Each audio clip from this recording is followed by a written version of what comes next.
I stared at Mark Davidson across his mahogany desk, maintaining a neutral expression as he delivered the news with barely concealed satisfaction. His words hung in the air between us.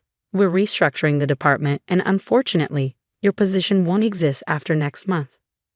I see, I said quietly, watching his smirk grow wider. But before you go, he continued, leaning back in his leather chair, you'll need to train your replacement. Jennifer starts tomorrow. I expect you to show her everything about running our marketing division. Our marketing division. The irony of his words almost made me laugh. If only he knew. My name is Sarah Mitchell, and for the past 12 years, I've been the marketing director at Davidson Tech Solutions, or at least that's what everyone thought. The truth was far more interesting. 3 months ago, I had secretly purchased the entire company through a holding corporation I built over the years.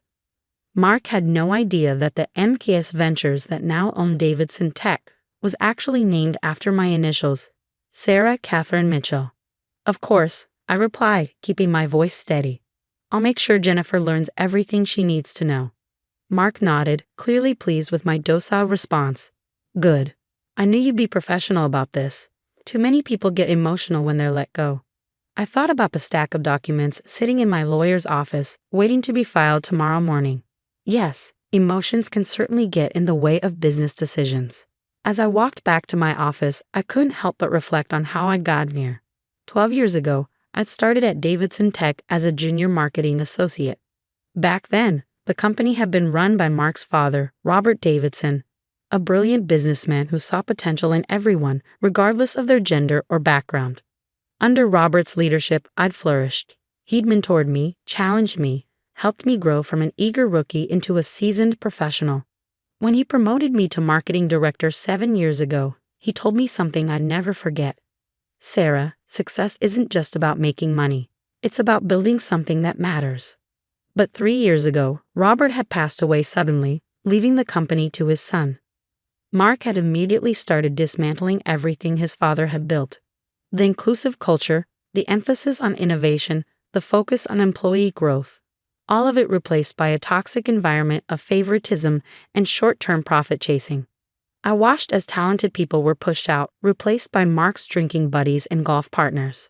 The company's reputation began to suffer, our market share started slipping, and our best clients began looking elsewhere. That's when I started buying stock. It had begun as a small investment, just a few shares purchased through my personal account. But as Mark's mismanagement continued, more shareholders started selling. I created MKS Ventures as a holding company and began acquiring larger blocks of shares, always staying just under the threshold that would require public disclosure. 3 months ago, when one of the major institutional investors decided to sell their entire stake, I saw my opportunity. Through a complex series of transactions orchestrated by my lawyer, James Chen, MKS Ventures acquired controlling interest in Davidson Tech Solutions. He still doesn't suspect anything. Maya, my best friend and the company's head of HR, asked later that afternoon.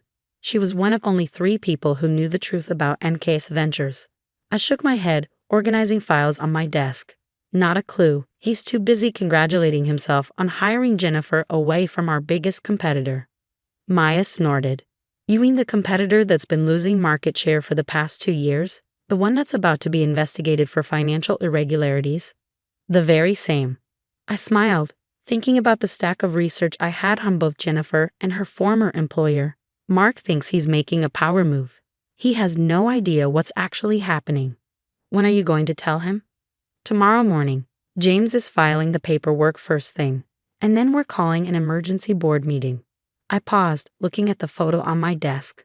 Me and Robert Davidson at the company's 10th anniversary celebration. It's time to put things right. Maya nodded, understanding in her eyes. Robert would be proud of you, you know. You're not just saving his company, you're making it better. I felt tears prick at my eyes but blinked them away. There would be time for emotions later. Right now, I had work to do. The next morning, I arrived early. Jennifer was already waiting in the lobby, dressed in an expensive suit that screamed corporate climber. Her resume had looked impressive at first glance, but I knew better. I'd done my homework. Jennifer, I greeted her warmly. Welcome to Davidson Tech. I'll be showing you the ropes over the next few weeks. She barely concealed her condescension as she looked me up and down. That's very kind of you. Mark has told me all about the changes he's planning to implement. I bet he has, I thought, leading her to my office. Well, why don't we start with our current marketing strategy? I'm sure you'll find it enlightening. For the next 2 hours, I walked Jennifer through our campaigns, our client relationships, and our future plans. She interrupted frequently, making suggestions that showed she had no real understanding of our industry or our market position. These retention strategies seem very old-fashioned, she said, gesturing dismissively at a presentation I created. In my experience, aggressive acquisition is much more effective than maintaining existing relationships. I made a note on my pad. Her attitude was confirming everything my research had suggested about her previous employer's troubles. At 10 a.m., my phone buzzed. A text from James. Papers filed. Board members notified. Meeting set for 11. Jennifer, I said, standing up, I'm afraid we'll have to cut this morning's training short. There's an emergency board meeting I need to attend. She looked surprised. Board meeting. But Mark didn't mention. No, I smiled. I don't suppose he did. I left her to my office and made my way to the conference room. Mark was already there, face red with anger as he talked on his phone. What do you mean, emergency board meeting? I'm the CEO. I have to approve any board meetings. He looked up as I entered, covering the phone with his hand. Sarah, what are you doing here? This is for executives only. I know, I said calmly, taking a seat at the head of the table. That's why I'm here. Before he could respond, other board members began filing in. I recognized most of them. The old guard who had served under Robert, gradually pushed to the sidelines by Mark over the past 3 years. James Chen arrived last, carrying a thick folder of documents. He nodded to me as he took his seat. What's going on here? Mark demanded, looking around the room. I didn't authorize this meeting. No, I said, standing up. I did. The room fell silent as James began distributing documents to each board member. 3 months ago, I continued, my voice steady, MKS Ventures acquired controlling interest in Davidson Tech Solutions. As of this morning, that acquisition is complete and fully documented with the SEC. Mark's face went from red to white. MKS Ventures. But that's my company, I finished for him. Named after my initials, Sarah Catherine Mitchell. The board members were reading through the documents now, murmurs of surprise and understanding filling the room. This is impossible, Mark sputtered. You're just a marketing director. You can't afford to buy a company this size. I thought about the years of careful investment, the long nights spent studying financial reports, the strategic planning that had led to this moment. Actually, Mark, I can. And I did. I opened my own copy of the documents. Now shall we discuss the future of Davidson Tech Solutions? The look on his face was everything I'd imagined it would be, a mix of shock, rage, and dawning comprehension. But this wasn't about revenge. This was about something much more important. I pulled out Robert Davidson's old photo from my folder and placed it on the table. Your father built this company on principles of innovation, integrity, and respect for every employee. It's time to return to those values. Mark stood up abruptly, his chair scraping against the floor. This is ridiculous. I'll have my lawyers look into this immediately. There's no way this takeover is legal. James Chen cleared his throat. I assure you, Mr. Davidson, everything is perfectly legal. I've personally overseen every transaction. Would you like to see the documentation of how Ms. Mitchell acquired the shares? I watched as James methodically laid out the paper trail, every stock purchase, every filing, every legal document that proved MKS Ventures' legitimate acquisition of Davidson Tech Solutions. As you can see, James continued, his voice professionally neutral, Ms. Mitchell now owns 51% of the company's shares. The board has been called today to vote on new leadership. Mark's face contorted with rage. You sneaky little. I'd choose your next words very carefully. I interrupted, my voice cool. The board is watching. And they were. Every member sat alert, documents in hand, watching the drama unfold. Many of them had worked with Robert, had seen the company's decline under Mark's leadership. Members of the board, I said, standing to address them directly, for the past 3 years, we've watched this company lose market share, valuable employees, and most importantly, its identity. The culture of innovation and integrity that Robert Davidson built has been systematically dismantled. I began distributing another set of documents, charts showing the company's declining performance under Mark's leadership. Our profit margins have dropped 40% in 3 years. We've lost 12 major clients. Employee turnover is at an all-time high. But more than that, we've lost our way. The board members nodded, examining the numbers. They'd seen the decline firsthand, even if they'd been powerless to stop it. This isn't just about numbers, I continued. It's about who we are as a company. Robert Davidson built this company to be more than just another tech firm. He wanted to create something that mattered. Oh, spare us the sentimental garbage, Mark spat. Business is about profit, not your precious feelings about my father. A board member, Janet Chen, no relation to James, spoke up. Actually, Mark, business is about sustainable growth and strong leadership. Something we haven't seen much of lately. Others began nodding in agreement. The tide was turning. I moved to vote on new leadership, Janet said firmly. I second the motion, another board member added. Mark looked around wildly, realizing he was losing control. You can't do this. I'm a Davidson. This is my company. No, I said quietly. It was your father's company, and he knew that leadership isn't inherited, it's earned. The vote was quick and decisive. Within 15 minutes, Mark Davidson was no longer CEO of Davidson Tech Solutions. Security was called to escort him from the building, his face purple with rage as he shouted threats about lawsuits and revenge. As the board filed out, Janet stayed behind. That couldn't have been easy, she said, squeezing my shoulder. But it was necessary. I nodded, feeling the weight of responsibility settling on my shoulders. The hard part's just beginning. And it was. The next few weeks were a whirlwind of activity. First, there was Jennifer to deal with. She'd been hired by Mark specifically to replace me, but her contract hadn't been finalized.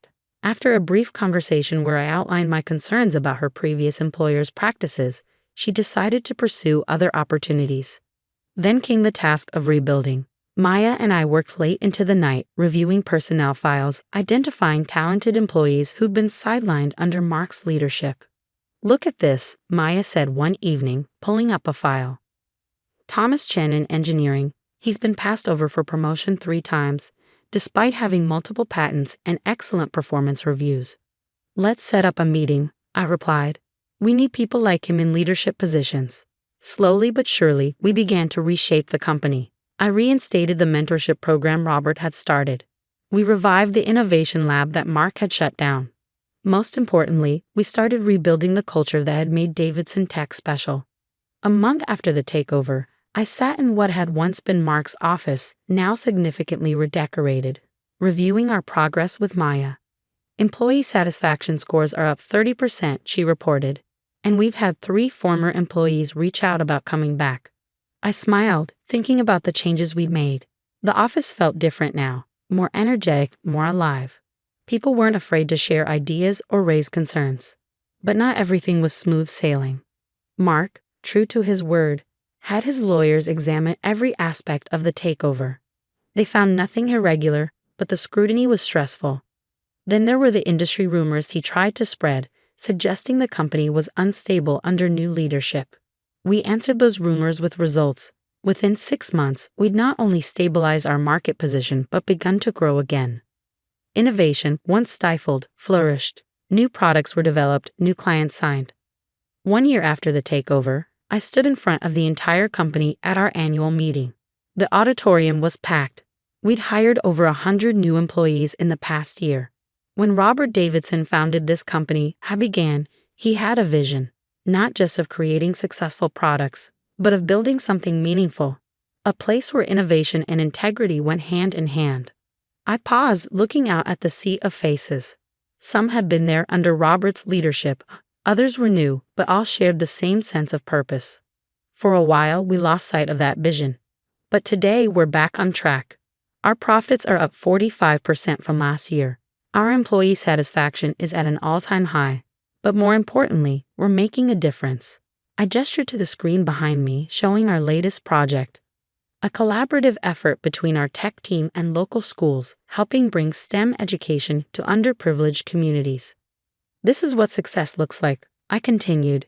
Not just numbers on a spreadsheet, but real impact on real people's lives. After the meeting, Maya found me in my office, staring at Robert's old photo. "He would be proud, you know," she said softly. I nodded, touching the frame gently. "I hope so. Sometimes I wonder if I did the right thing, taking over the way I did." "Sarah," Maya said firmly, "you didn't just take over. You saved this company. Look at what you've built." She was right. In the past year, we'd done more than just restore the company. We'd made it better. Our technology was more innovative, our culture stronger, our impact greater. The photo on my desk wasn't just of Robert anymore. Next to it sat a new one, taken at our last company picnic. Hundreds of smiling faces, all part of something bigger than themselves. That evening, as I prepared to leave the office, I received an unexpected email. It was from Robert's widow, Margaret. "Dear Sarah, I've been watching what you've done with the company this past year. Robert always said you were special, that you understood what Davidson Tech was really about. He was right. Thank you for keeping his dream alive and for making it even better. With gratitude, Margaret." Tears pricked at my eyes as I read her words. This was why I'd done it, not for revenge against Mark, not for personal gain, but because some things are worth fighting for. The next morning, I arrived early as usual. The office was quiet, but not for long. Soon it would be filled with energy, ideas, and possibility. As I walked to my office, I passed the wall where Robert's old motto hung. "Success isn't just about making money. It's about building something that matters." I smiled, thinking about how far we'd come. Mark had thought he was pushing me out, forcing me to train my replacement. Instead, he'd inspired me to become something more. Not just an employee, but a leader. Not just a marketer, but a visionary. Sometimes the best revenge isn't revenge at all. It's proving that you were right all along, that integrity, innovation, and respect aren't just nice words on a wall, but principles worth fighting for. As the office began to fill with employees, I heard the familiar buzz of creativity and collaboration.